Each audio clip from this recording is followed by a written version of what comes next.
causa espanto. Eu acho que o Brasil está profundamente adoecido moralmente. Porque nós estamos falando aqui há 10 minutos de uma pessoa chamada Sérgio Moro, e ele está sendo tratado aqui como se fosse uma pessoa que merecesse todo o nosso respeito, uma pessoa muito digna, muito correta, enquanto que ele é uma pessoa que tramou junto a um acusador para colocar uma pessoa na cadeia. E apenas porque nossa democracia é juridicamente muito imperfeita, ele logrou virar senador da República. Então é feita uma ameaça à vida dele, que é um fato profundamente lamentável. Ninguém tem que ser ameaçado de coisa alguma. Mas me desculpem, milhões de brasileiros são ameaçados de morte todos os dias pela pobreza em que vivem, pela proximidade que são obrigados a viver com o crime organizado, e agora este homem moralmente desqualificado recebe toda essa atenção, porque ele agora foi vítima de uma ameaça também. Pera lá, eu acho isso uma doença brasileira. Eu estou muito mais preocupado com milhões e milhões e milhões de outras pessoas que estão permanentemente ameaçadas e que não serão noticiadas aqui, nem em outro lugar nenhum, porque não tem o prestígio Pedro, que o poder traz para as pessoas. Esse é o meu ponto de vista. Por isso que digo, há uma questão de linguagem. O fascismo brasileiro, ele exerce domínio sobre as consciências do povo ao controlar os discursos. Então, quando eu fiz um comentário a respeito do nosso próprio programa, daquilo que nós estamos fazendo aqui, é um convite a vocês, que são profissionais disso, eu não sou, que reflitam sobre esta prática, onde simula-se algo que é muito semelhante a um diálogo, mas que, na verdade, é uma sucessão de monólogos. E eu me explico. O diálogo pressupõe um sincero interesse no pensamento do outro. Se nenhum de nós aqui temos um sincero interesse no pensamento do outro, nós vamos apenas ouvir, esperar a nossa vez de falar e então confirmarmos aquilo que sempre achamos, porque não estamos nos deixando modificar em momento algum pelo pensamento do outro. E não é só apenas, amigos, este programa. Eu vim a este programa porque queria viver a experiência de estar dentro destes programas que são pretensos debates, e que, na minha opinião, me desculpem, não são debates, são monólogos que empobrecem, mais uma vez, a mobilidade do pensamento. Pedro, posso pontuar? Eu, da minha parte, brevemente, estou profundamente interessado, sim, no que você está falando, e por isso quero estabelecer aqui uma troca e um diálogo, porque eu acho que existe uma resposta para esse questionamento que você coloca, que não coloca uma notícia dessas, ou a escolha de dar essa notícia numa luz tão ruim. Veja, você tem uma opinião muito negativa sobre o Sérgio Moro. Perfeito, direito seu. Outras pessoas têm opiniões diferentes. Tem pessoas que têm opiniões as mais profundamente negativas sobre o Lula, também direito delas, outras têm visões diferentes. Agora, Lula, Sérgio Moro, eles são representantes dos brasileiros. Um é presidente da República, outro é um senador brasileiro. Não, eu estava rindo aqui porque é engraçado, o colega está com dificuldade que a voz faz um eco, né?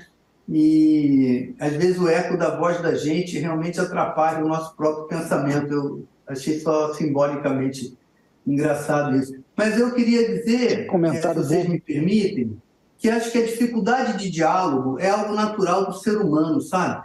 E eu trabalhei em televisão a minha vida inteira, então, assim, não sou jornalista, não tenho o hábito que os colegas têm de estar todos os dias dando notícias e tal, mas tem um hábito muito grande com a comunicação através do meio eletrônico, sabe? E o meio eletrônico, para quem está assistindo em casa, ele cria uma dificuldade ainda maior de ser permeável à ideia, que não é a ideia que você já tem. E nós estamos falando do Brasil como se o Brasil não tivesse vivido nos últimos 6 anos sob um regime muito agressivo à democracia, entende? Eu acho que não podemos mais falar do Brasil como se o Brasil não tivesse botado na presidência da República um torturador, um homem que defende a tortura, e que até hoje há milhões e milhões e milhões de brasileiros que defendem um homem que defende a tortura. E nós tratamos desse fato como se ele fosse um fato corriqueiro da nossa vida democrática. É bom lembrar que Sérgio Moro foi ministro da Justiça de um regime fascista. Então, quando falarmos de Sérgio Moro, não é uma questão meramente de opinião, eu gosto ou não gosto, não, é uma questão de fatos. Ele foi ministro da Justiça de um regime liderado por um torturador. Ou eu estou dizendo uma inverdade? Que Jair Bolsonaro que ele era um torturador, literalmente, acho que não, Pedro. Ele era um apoiador da tortura, ele deu diversas declarações nesse sentido, mas acho que não consta que ele tenha torturado ninguém pessoalmente. Eu vou lembrar o momento em que ele torturou uma pessoa pessoalmente. Quando ele fez o voto dele a favor da abertura do processo do impeachment de Dilma, ele fez um elogio ao torturador dela, na presença dela. Pois bem, me desculpem, elogiar o torturador, no caso um torturador condenado, na presença da vítima torturada, é reincidir no ato de tortura. Ele fez isso publicamente. Esse é um ato de tortura. E outra coisa, defender a tortura é também um ato de tortura. Então, ele é um torturador. E Sérgio Moro serviu ao torturador. E, no entanto, nós estamos discutindo aqui se Lula falou, se Sérgio Moro, isso e aquilo, como se Sérgio Moro fosse uma pessoa que merecesse o nosso respeito. Me desculpem, Sérgio Moro é uma pessoa desprezível, não é uma questão de opinião. Ele foi ministro da Justiça do governo de um torturador. É isso que me espanta, que esse debate, como eu digo, fique fingindo que o Brasil não passou pelo que passou. O Brasil não é o mesmo que era antes. O Brasil tem que olhar na sua própria cara e ver que é um país fascista, um país que botou na liderança um homem torturador. Nós não podemos estar fingindo que isso não aconteceu, que é uma questão de opinião, que é uma questão de gosto. Ah, você gosta de Sérgio Moro, eu não gosto de Sérgio Moro. Não é, eu não gosto nem tanto assim de Lula. É que o Bolsonaro... Não é disso que se trata. É outra história, amigos. O Jair Bolsonaro era presidente da República, eleito por um segmento da população brasileira. Evidentemente, tem declarações dele que todos nós criticamos aqui, o passado, que aos poucos também foi sendo revelado, tudo como a gente faz ao longo de cada governo. Sim, amigo, que nós só não sofremos um golpe de Estado efetivo porque Donald Trump não se elegeu nos Estados Unidos. Eu acho que se o Trump tivesse se reeleito, muito provavelmente ele apoiaria um golpe de Estado no Brasil, e o grupo desse Jair Bolsonaro e as pessoas em torno dele, eles não têm nenhuma timidez em dar um golpe de Estado aqui no Brasil. E eu vejo essa nossa conversa aqui, que é uma conversa que a gente humanamente tenta descontrair, porque ninguém aguenta ficar tão preocupado e tão sério o tempo todo, mas eu, sinceramente, não tenho vontade nenhuma de me descontrair quando o assunto é esse. Eu acho que o fascismo brasileiro, ele mobilizou o pensamento. Há 44% disso aí, matar o pesquisa, de pessoas que temem que o Brasil vire um país comunista, o que é um delírio absoluto, né?